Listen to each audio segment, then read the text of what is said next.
Perhatikan baik-baik, saya akan padatkan dan saya cukupkan dengan ini. Ayat 27, Quran surah 2 ayat 27. Ada 3 ciri utama makhluk, saya sebut makhluk karena iblis pun pernah terjebak dengan sifat ini. Nanti saya cerita belakangan, kalau waktunya masih memungkinkan. Kita tarik ke dunia manusia dulu, ke kita saat ini. Ada 3 keadaan yang menjadikan seseorang bisa terkontaminasi dengan penyakit fusuk sehingga menjadi fasik. Illal fasiqin, kata al-fasiqin jamak dari kata fasik, kata kerjanya fasaqa. Sifat keadaannya disebut dengan fusuk. Penekanannya disebut dengan fisqun. Fokus. Secara bahasa, kata fusuk artinya isyan. Bahasa kita yang dikenal dengan maksiat, penyimpangan dari kebaikan. Jadi setiap ada yang menyimpang dari kebaikan atau menolak dari perintah yang harus dijalankan, itu perbuatannya disebut dengan fasak. Makhluknya disebut dengan fasik, sifatnya keadaannya disebut dengan fusuk. Iblis yang punya sifat setan itu asalnya jin yang sangat taat. Sangat taat. Sampai ada riwayat menyebutkan saking taatnya kepada Allah, maka malaikat menyifatinya dengan Azazil, makhluk yang terhormat karena rajinnya ibadah kepada Allah. Cuman karena satu kejadian dia bergeser dari ketaatan, tidak mau menaati perintah Allah, menghindar dari perintah. Diminta oleh Allah hormat kepada Adam, sujud hormat kepada Adam. Jadi bukan persoalan sujudnya, persoalannya ini perintahnya. Jadi ketika dia tidak menunaikan perintah, menolak perintah itu dan tidak mau menaati karena maksiat, maka disebut oleh Quran berubah dari taat menjadi fasik. Maka turunlah Quran surah ke-18, surah Al-Kahf yang biasa kita baca di Jumat itu selain Yasin. Ayat 50, paling kanan pertengahan. Wa idh qulna lil malaikati isjudu li Adama fasajadu illa iblis. Siapa itu? Kana minal jinni fafasaqa. Fafasaqa an amri rabbi. Asalnya kata Al-Quran, iblis itu dari jin yang sangat taat. Dari mana taunya taat? Karena lawannya fasak ini. Fasak itu lawannya taat. Apa ayuti wa taat. Tapi karena tidak taat pada perintah Allah, tahu dari mana tidak taatnya? Quran surah 7 Al-A'raf ayat 11 sampai 12. Qala ma mana'aka alla tasjuda idh amartuk. Hei kamu, kata Allah, kenapa kamu enggak taat ketika aku perintahkan untuk sujud? Apa yang mencegah kamu untuk hormat pada Adam ketika aku perintahkan? Kata Allah, hei iblis, bukan masalah sujudnya, ini perintahku, kenapa enggak mau taat? Maka iblis menjawab, ana khairum minhu, khalaqtani min narin wa khalaqtahu min tin. Aku lebih hebat dibandingkan dengan dia. Kau ciptakan aku dari api, dia dari tanah. Enggak level, yang tinggi hormat ke bawah. Membawa kesombongan kepada diri itu namanya istakbar. Istakbar, menampakkan kesombongan namanya takabur. Karena dia membawa melekatkan kesombongan pada dirinya, maka pekerjaan itu disebut dengan istakbar. Enggan, tidak mau disebut dengan aba. Kenapa? Karena istakbar. Quran surah kedua Al-Baqarah ayat 34. Wa idh qulna lil malaikati isjudu li Adama fasajadu illa iblis aba wastakbar wa kana minal kafirin. Makanya ketika keburukan menutupi kebaikannya, ingat, ada baik menutup buruk, ada buruk menutup baik, itu beda. Kalau baik ini pakaian baik, menutup yang buruk, ada bagian tubuh kita yang enggak enak dipandang, buruk. Makanya disebut aurat. Aurat itu enggak enak kalau terbuka, aurat itu terbuka. Ya, aurat itu terbuka. Sesuatu yang terbuka nggak enak dipandang. Beda dengan binatang kan? Binatang tuh nggak enak dilihat kalau dipakein, pakai pakaian. Manusia ada bagian tubuhnya yang nggak enak dipandang. Kalau dipandang nggak enak, makanya harus ditutup. Bahasa singkatnya disebut aurat namanya. Nah, yang buruk ditutup dengan yang baik, maka yang baiknya disebut dengan libas namanya. Dari kata labisa disebut libas, walibasut taqwa dzalika khair. Sebaliknya, kalau yang buruk menutup yang baik, sudah ada yang baik, ditutup yang buruk, maka berubah kalimatnya menjadi balasa. Makhluk yang ketutupan itu disebut dengan iblis. Iblis kenapa disebut dengan iblis? Disebut dengan iblis untuk menggambarkan karena dia menutup semua sifat baiknya dengan kesombongan dan keburukan itu. Makanya sejak saat itu diharamkan oleh Allah kesombongan seakan-akan mengenakan jubah keagungan Allah Subhanahu wa taala. Jelas di sini? Balik sini. Nah, fasak itu perbuatannya. Fasik itu orangnya. Fasikin itu jamaknya. Secara singkat, fusuk ini sifatnya lawan dari taat, namanya maksiat. Jadi perbuatan-perbuatan maksiat yang dikerjakan oleh seseorang itu akan menutup keadaan dirinya, baik pandangan atau pendengaran bahkan lisannya, untuk bisa berinteraksi dengan Al-Quran dan menjadikannya sebagai pedoman. Contoh, singkat dan cepat saja. Ini mata nih. Kalau mata ini sering dipakai berbuat maksiat, maka maksiat itu lawannya taat. Jadi kalau maksiatnya naik, taatnya turun. Maka mata ini kalau dialihkan kepada Quran, nanti kalau sering dipakai maksiat untuk lihat Quran saja susah, nggak bisa. Maka alih-alih mendapatkan pedoman dari Quran, untuk lihat pun kadang-kadang nggak mampu. Padahal mushafnya sudah dia kumpulkan. Ada jenisnya dengan tajwid, tajwidnya berwarna. Ada yang jenisnya besar, yang kecil, yang perkata, yang macam-macam. Itu dia koleksi, dia simpan. Tapi anehnya begini, setiap melihat mushaf itu nggak mampu hanya untuk mengambil atau melihatnya saja. Lewat lagi sampai berdebu. Baru ketika ada pengajian datang ke rumah, mama, mana mushaf kita yang ditempel itu di dinding? Ditempel di dinding. Apa tadi lihat? Nah, kalau sehari gak bisa tuh berinteraksi dengan mushaf, dengan Quran, ambil mushaf yang paling besar, simpan di ruang tengah malam, buka begini, jangan dibaca, tanyakan dulu pada diri kita masing-masing, mengadu ke Allah, ya Allah, maksiat apa yang aku kerjakan di mata ini sehingga tak sanggup melihat Al-Quran sampai detik ini.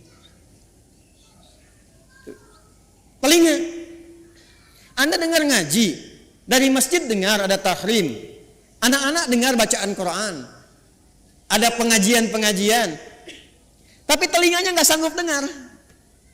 Kok kayaknya nggak enak? Ada yang gelisah, ada yang jenuh, bahkan ada yang anti. Artinya apa?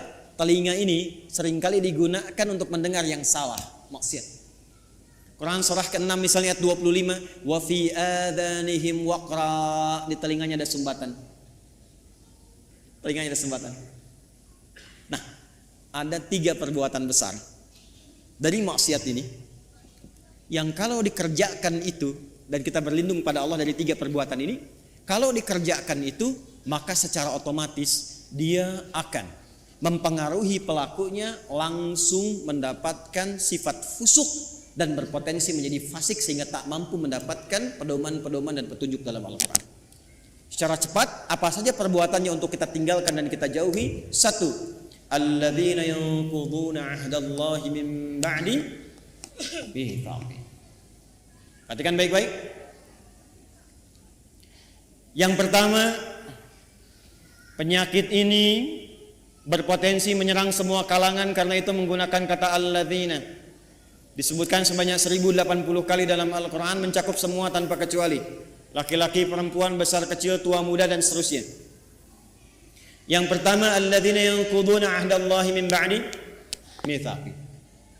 Yaitu orang-orang yang memutuskan atau menyalahi komitmen dengan Allah setelah dia berkomitmen untuk memegang teguh janjinya.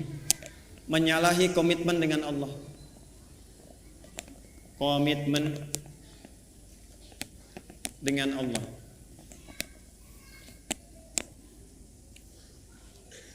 Praktek langsung. Awas hati-hati, awas hati-hati. Apa komitmen pertama kita yang paling pokok dengan Allah? Komitmen pertama kita itu bahkan sebelum lahir namanya syahadat. Quran surat 7 catat ayatnya. Al-A'raf ayat 172. Wa idz akhadha rabbuka min bani adama min dhuhurihim dzurriyyatahum wa asyhadahum ala anfusihim alastu bi rabbikum qalu bala syahidna an taqulu yaumal qiyamati inna kunna an hadza ghafilin. Komitmen pertama kita adalah asyhadu an la ilaha wa asyhadu anna. Bahkan untuk menjaga komitmen ini tiap hari kita sholat untuk menjaga komitmen ini. Makanya setiap sholat kita tahiyat, kita bacakan dalam tahiyat asyhadu an la ilaha wa asyhadu anna muhammadan. Perhatikan. Maka dari sini muncul dua turunan. Turunan pertama langsung pokok komitmennya syahadat. Yang kedua amalan penguatnya sholat. Komitmen pokok asyhadu an la ilaha. Apa arti kalimat Allah? Arti kalimat Allah itu dua yang pokok. Satu, yang dipertuhankan. Yang dipertuhankan. Jadi Allah itu bukan sifat, Allah itu nama. Ya, bukan sifat. Kalau ada yang bertanya siapa Allahmu, itu salah. Karena Allah itu nama. Siapa nama Tuhanmu? Allah. Makanya ketika orang-orang Quraisy, orang kafir bertanya pada Rasulullah, siapa nama Rabbu Muhammad? Karena engkau menyebutkan Rabb. Qul a'udzu birabbin nas, qul a'udzu birabbil falaq. Siapa namanya? Maka turunlah surah Al-Ikhlas. Qul, katakan Muhammad sallallahu alaihi wasallam, huwa, yang dimaksud Rabb itu Allah. Nah, Allah ini punya dua arti pokok. Pertama adalah yang dituhankan, satu-satunya yang dituhankan. Ini. Yang kedua, yang diibadahi. Kedua makna ini ada di Quran surah ke-20 ayat 14. Allah mengenalkan dirinya kepada Musa alaihi salam dengan dua makna ini. Innani anallah, kata Allah, akulah Allah. Nama.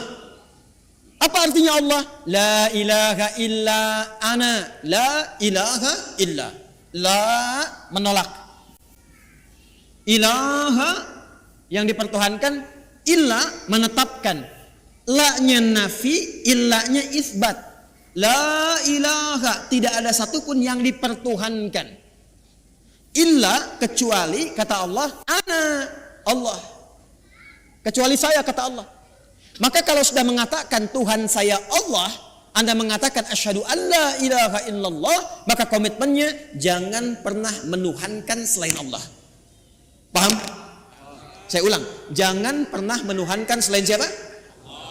Ingat, kita menghormati keyakinan orang lain. Dan toleransi tertinggi dalam menghormati itu adalah tidak mencampuri ketuhanan di luar apa yang kita yakini. Karena itulah ayatnya berbunyi lakum dinukum la ikraha. Jangan ganggu, nggak boleh. Hormati saudara kita, yang Kristen, yang Hindu, yang Buddha, yang Konghucu, hormati. Tapi jangan campuri. Karena toleransi terbaik itu tidak mengikutinya. Silahkan masing-masing, jangan ganggu. Gak boleh merasa terganggu, tapi jangan ikut-ikutan. Gak usah ikut-ikutan. Toleransi tertinggi dalam akidah itu zero tolerance, supaya saling menghormati. Ya, karena kalau Anda datang ke tempat itu, Anda ingin menghormati tapi ikut-ikutan, itu terjadi sifat munafik nantinya. Ya, di lisan iya, di hati mengingkari. Itu gak boleh, Islam gak suka begitu. Antara lisan dengan hati itu harus sama.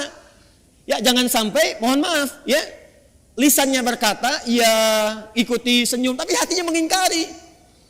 Salah sesembahanmu, itu bukan Tuhanmu. Nah, Islam gak mau begitu.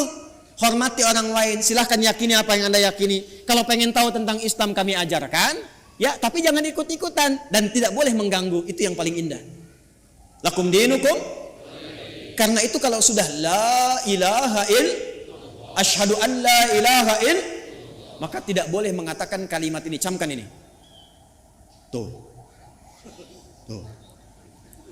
Kedengaran? Begitu Anda lakukan, ambulan nanti siap menanti. Dan ambulannya malaikat maut itu yang paling sangat menegangkan. Kalau sudah mengatakan la ilaha, asyhadu an la ilaha, itu komitmen. Maka tidak boleh ada kalimat ini. Camkan. Semua agama sama, menuju pada Tuhan yang sama, cuman caranya beda-beda. Maka itu sudah mulai pelanggaran terhadap komitmen. Saya yakin orang-orang yang seperti itu tidak akan pernah atau kesulitan dia mendapatkan petunjuk dari Quran. Yang ada apa? Semakin salah ngajinya. Ayatnya semakin dipotong-potong. Ayat tentang menuhankan Allah dipotong. Ayat tentang sholat pada akhirnya nggak sholat. Ayat tentang puasa pada akhirnya nggak pada puasa. Itu yang kebablasan. Di orang-orang kalau sudah begitu, apalagi mengolok-olok ayat, pada ujung-ujungnya nggak yakin tentang Qurannya sendiri. Dan kalau dites ngaji, ujungnya nggak bisa ngaji juga itu. Ini yang bahaya. Di orang-orang yang seringkali melanggar komitmen, pada akhirnya sulit mendapatkan petunjuk dari Al-Quran. Yang ada, Quran akan dipotong-potong sesuai dengan selera nafsunya. Jelas? Awas. Saya kalau akidah agak tegas ya. 2, sholat. Ini amalannya. Bagi Anda yang sudah asyhadu an la ilaha, maka jaga komitmen itu lewat ibadah. Maka bagian keduanya kembali ke Quran surah 20 ayat 14. Innani anallahu la ilaha illa ana fa'budni. Buktikan untuk menyembah Allah yang dipertuhankan, diibadahi. Bagaimana caranya? Wa aqimis sholata lidzikri. Jaga la ilaha illallah itu lewat sholat. Makanya kalau ada orang yang sudah mulai malas sholat, itu secara otomatis akan sulit berinteraksi dengan Quran. Gak percaya silakan. Anda, jangan Anda lah ya. Kalau ada orang yang sudah mulai malas sholat, bahkan meninggalkan sholat, jangan harap dia mau ngaji. Apalagi mendapatkan petunjuk dari Quran. Persamaan terbaliknya, kalau Anda ingin mendapatkan banyak manfaat dari Quran, kemudian terbawa suasana kita ingin mendekat kepada Quran, menanamkan cinta pada Quran, maka persamaan terbaliknya, 1, perbanyak sholatnya. Nih, tingkatkan dari yang fardu, bukan bilangannya, ya, bukan bilangannya, tapi value-nya. Jadi bukan meningkatkan subuh 2 rakaat jadi 4, bukan. Ya. Coba lihat yang mengiringinya, ada sunnahnya tidak? Jadi kalau orang semakin banyak sholatnya, pasti semakin senang dengan Qurannya, itu udah otomatis. Otomatis itu. Anda kalau sudah mulai senang tahajud, senang duha, senang rawatib, demi Allah saya katakan, itu Anda nggak akan lepas dengan mushaf. Pasti itu. Sudah persamaan itu. Sudah persamaan. Jelas? Nah, setelah itu nanti, kalau sudah senang Quran, pindah cara ngajinya. Dari mulai belajar baca, belajar pahami, sampai keluarkan kurikulum hidup yang sesuai dengan aktivitas Anda. 1. 2. Wa yaqta'una ma amara Allah bihi ayyusal. Seringkali memutus apa yang Allah perintahkan untuk disambungkan. Memutus hubungan. Memutus apa yang Allah perintahkan untuk disambung. Ini babnya banyak. Saya ulang, babnya banyak. Saya ambil contoh yang paling gampang dengan akhlak. Awas, tes nih. Dengan orang tua. Awas, jangan-jangan ngaji sekarang kelihatan nyaman, enak, baik-baik dan sebagainya, ternyata dengan orang tua belum selesai masalahnya. Orang tua dengan anak harus nyambung tidak? Harus sayang tidak? Maka kalau ada anak berbuat tidak baik kepada kedua orang tua, walaupun dia akan dipaksa untuk mengaji, jangan harap mendapatkan manfaat yang cepat dari Quran yang dia kaji itu. Mandek pasti itu. Persamaan terbaliknya, kalau Anda menginginkan anaknya ingin cepat lekat dengan Quran, maka berbuat baik pada orang tua. Persamaannya dipersamakan lagi, kalau ibu ingin anaknya dekat dengan Al-Quran, ya, maka ibu sayangi anak, perbanyak doa kepada Allah, mintakan supaya anak itu bisa lekat dengan Quran. Jadi saya ingin katakan, menyambung hubungan dengan yang Allah perintahkan disambung, dengan orang tua, dengan ibu, dengan ayah, kasih sayang yang baik, berikan perhatian, doa. Itu salah satu fadilahnya, mempercepat kemampuan kita untuk menangkap petunjuk dari Al-Quran. Dan itu yang dilakukan oleh ulama-ulama dulu. Ibu jangan lihat Imam Syafi'inya sekarang karya dan umatnya banyak. Kalau Anda pengen tahu Imam Syafi'i itu bisa demikian, salah satunya perjuangan ibunya yang single parent. Lahir di Gaza, datang ke Mekah digendong-gendong tuh dari tawafnya sampai diajarin dan sebagainya. Jadinya seperti sekarang. Imam Ahmad bin Hanbal, ibunya single parent. Apa yang dilakukan? Musim dingin pun itu masih masak air, Bu, Pak. Diwudukan ibunya. Digendong di tempat, disimpan di majlis ulama, ngaji di situ sampai jadi bintang setelahnya. Murid Imam Asy-Syafi'i. Imam Al-Bukhari itu yang berjuang ibunya single parent. Mazhabnya Syafi'i. Jadi ada persamaan antara menyambung sesuatu dengan erat dengan dan petunjuk dari Al-Quran. Maka kalau ingin mendapatkan kemuliaan Al-Quran, dimulai dengan salah satunya apa? Minta ridho orang tua, siapa yang masih ada. Minta doa. Ibu jangan diminta, doakan anaknya. Ya, minimal ada satu di keluarga yang jadi kebanggaan. Di akhirat, Bu. Karena kalau dunia sementara. Harus ada di keluarga Anda itu, saya, kita, yang dipanggil di akhirat mewakili keluarga besar. Jadi kebanggaan. Itu loh anak-anak yang sering Anda lihat orang tuanya itu orang biasa. Ya, hartanya nggak banyak, makannya terbatas, Anda merasa kasihan. Jangan salah, mungkin yang perlu dikasihani itu Anda. Karena dia telah menciptakan, membuat sebuah sistem kehidupannya bahagia di sisi Allah. Jadi kebanggaan. Ternyata anaknya sudah hafal Quran 30 juz. Ternyata orang tuanya hafal Quran dengan 7 riwayat. Dan dia siapkan anaknya di kebanggaan di akhirat. Saat orang tua yang kadang dipandang sebelah mata di dunia itu, bahkan anaknya mampu memakaikan mahkota di kepala ibu dan ayahnya di hari kiamat kelak. Anda ada di mana? Harus berubah cara berpikirnya. Besok itu wafat, teman-teman. Besok itu kembali. 3 yang terakhir, wa yufsiduna fil ardh. Orang yang senang merusak. Fasad. Senang merusak. Fasad itu definisinya banyak. Ya, mencuri merusak tidak? Merusak. Menipu merusak tidak? Mencela merusak tidak? Jangan harap Anda ngaji, datang ke pengajian tapi senang mencela orang lain. Jangan harap mendapat petunjuk dari Quran dengan cara yang benar. Anda kerja, ngambil harta yang haram, korupsi, menipu dan sebagainya. Jangan harap dekat dengan Quran. Makanya orang-orang yang korupsi itu bisa dicek deh, pasti nggak bisa ngaji.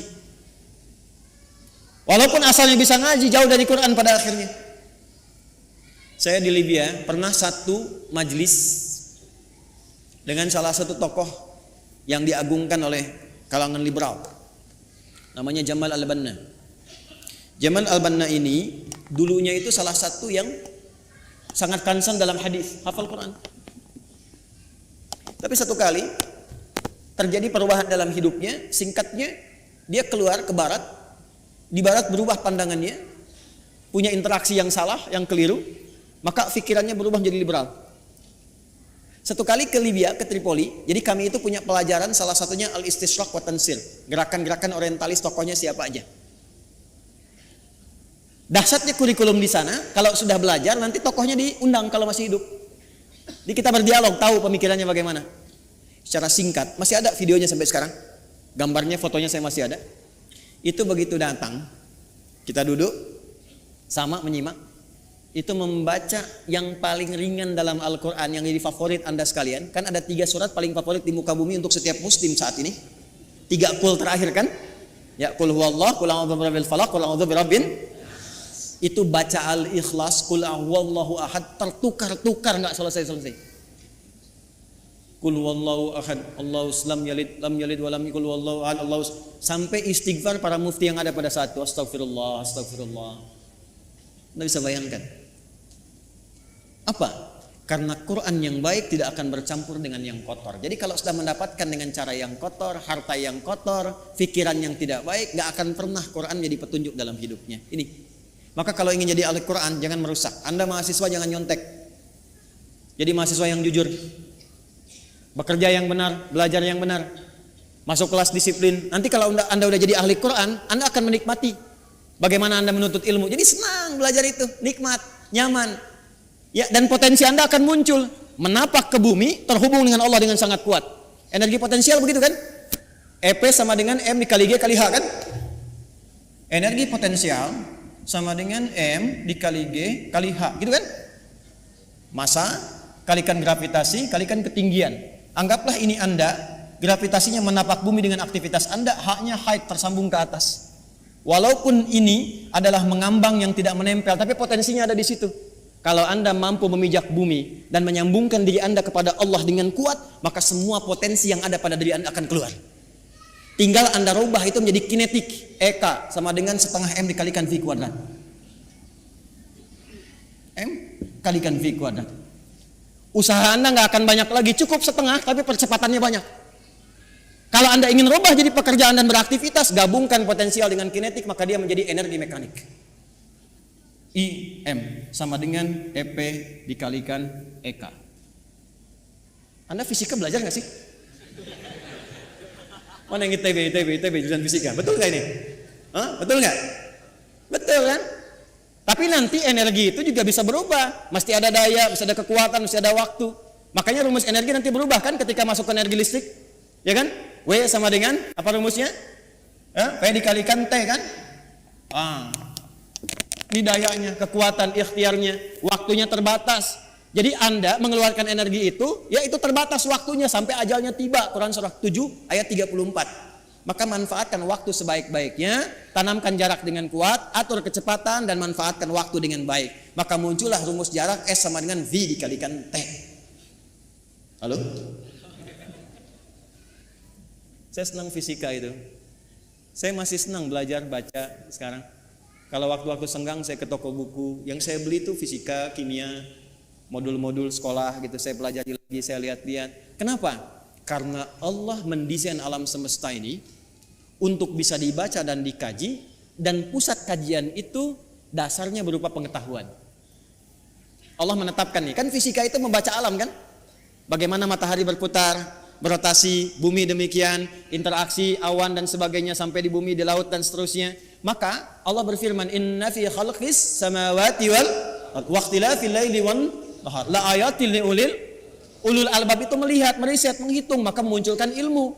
Nah ilmu ini itu untuk melihat, meriset tadi untuk membuktikan kebenaran Allah. Benar nggak seperti yang Allah firmankan? Makanya orang yang pintar itu tujuan kepintarannya untuk mengenal Allah. Di semakin Anda pintar fisika, pintar kimia, pintar matematika, pintar biologi, semakin Anda mengenal Allah. Jadi kalau Anda jadi pakar di bidangnya tapi nggak kenal Allah, Anda masih bodoh. Catat tuh. Ngapain pintar-pintar nggak kenal Tuhan? Ya, kalau cuma untuk dunia, maaf, jangankan yang beriman, yang belum beriman pun bisa melakukan itu. Tapi ayat ini disusun untuk mendekatkan diri kita dengan Sang Pencipta, sehingga ketika pulang Anda punya kebanggaan insyaallah. Jelas di sini? Halo, jelas? Maka hati-hati dengan unsur-unsur fusuk yang bisa menyebabkan fasik. Ada 3 maksiat utama. Masih ingat satu apa? Melanggar komitmen utama dengan Allah. Apa komitmen yang paling pokok? Asyhadu an la ilaha illallah. Baik, wa asyhadu anna. Bagaimana cara menjaganya dalam bab apa? Salat. Semakin tingkatkan salat, semakin cepat kita mendapatkan cahaya Al-Qur'an. Apalagi kalau rajin jamaah, tidak pernah imam membaca dalam salat kecuali ayatnya seperti yang kita butuhkan. Yakin itu. Karena imam tuh kadang begini, udah menyiapkan ayat, tapi ketika sudah takbir, kadang bisa berubah ayatnya. Saya barusan pengen baca Al-Isra ayat 78 sampai 81. Tapi ketika mulai takbir Al-Fatihah, yang muncul apa? Az-Zariyat. Ayat 1 sampai ayat ke-29. Itu yang tadi kita bacakan. Saya yakin kalau Anda ngaji pulang ke rumah, lihat lagi. Di antara Anda pasti ada yang mengatakan, ini yang saya cari selama ini. Silahkan cek. Karena desainnya begitu. Kedua, jangan pernah memutuskan apapun yang Allah perintahkan untuk diapakan? Disambungkan. Contohnya, hubungan antara anak dengan siapa? Orang tua. Hubungan timbal balik ini kalau benar dilakukan, pasti akan memudahkan kita berinteraksi dengan Al-Quran. Yang ketiga, jangan pernah merusak dalam berbagai aktivitas di muka bumi. Kalau Anda pelajar, jadi pelajar yang baik. Jadi pengajar, dosen, pengajar yang baik. Jangan merusak murid. Hati-hati. Kalau Anda bekerja yang benar, jangan merusak sistem. Ya, dengan mencuri, dengan menyogok, dengan macam-macam, jauhi. Kalau semua yang dikerjakan benar dan baik, insya Allah semua pedoman Quran mudah untuk kita dapatkan, mudah untuk kita amalkan. Jelas?